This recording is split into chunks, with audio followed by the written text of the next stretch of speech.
नाशिकमध्ये शेतकऱ्यांचा बेमुदत उपोषण. रिंग रोडच्या भूसंपादनाला शेतकऱ्यांचा विरोध. मागणी पूर्ण होत नाही तोपर्यंत उपोषणावर ठाम. नोकरीच्या आमिषानं नाशिकमधील तरुणीची फसवणूक. बागलाणमधील तरुणीची 30,000ची फसवणूक. अश्लील फोटो तयार करून व्हायरल करण्याची धमकी.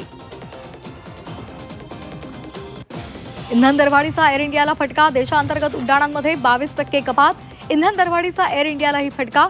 जून ते ऑगस्ट दरम्यान विमान उड्डाणांमध्ये कपात.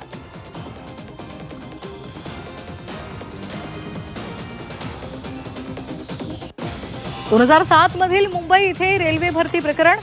जळगावमध्ये उमेदवारांचं न्याय मिळवण्यासाठी उपोषण. उपोषणादरम्यान एकाची प्रकृती खालावली.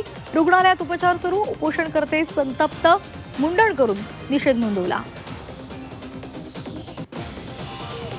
राज्यामध्ये अनेक जिल्ह्यांमध्ये उष्णतेची लाट. नाशिक जिल्ह्यात पारा 40 पार. उष्णतेचा जनावरांवर सुद्धा परिणाम. तापमान नियंत्रणासाठी पशुपालकांची अनोखी शक्कल. भारतामध्ये इबोलाची एंट्री. भारतामध्ये इबोलाचे 2 संशयित रुग्ण. बंगळुरू आणि गुजरातमध्ये इबोलाचे संशयित रुग्ण. दोन्ही रुग्णांना आयसोलेशनमध्ये ठेवलं. दुर्गाडीवर जाणारे भाजप नगरसेवक ताब्यामध्ये. भाजप नगरसेवक महेश पाटील पोलिसांच्या ताब्यात.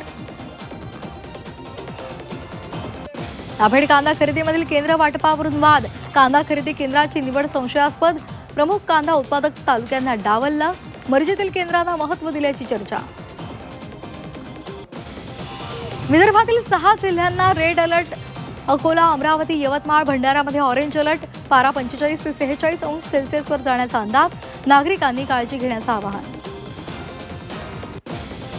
नाशिकमध्ये रिंग रोडच्या भूसंपादनाला शेतकऱ्यांचा विरोध. 65 किलोमीटरचा रिंग रोड रद्द करण्याच्या मागणीसाठी उपोषण.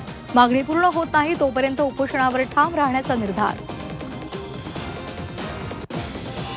पुणे विभागातील 40 नगरसेवक 3 वर्षांसाठी अपात्र.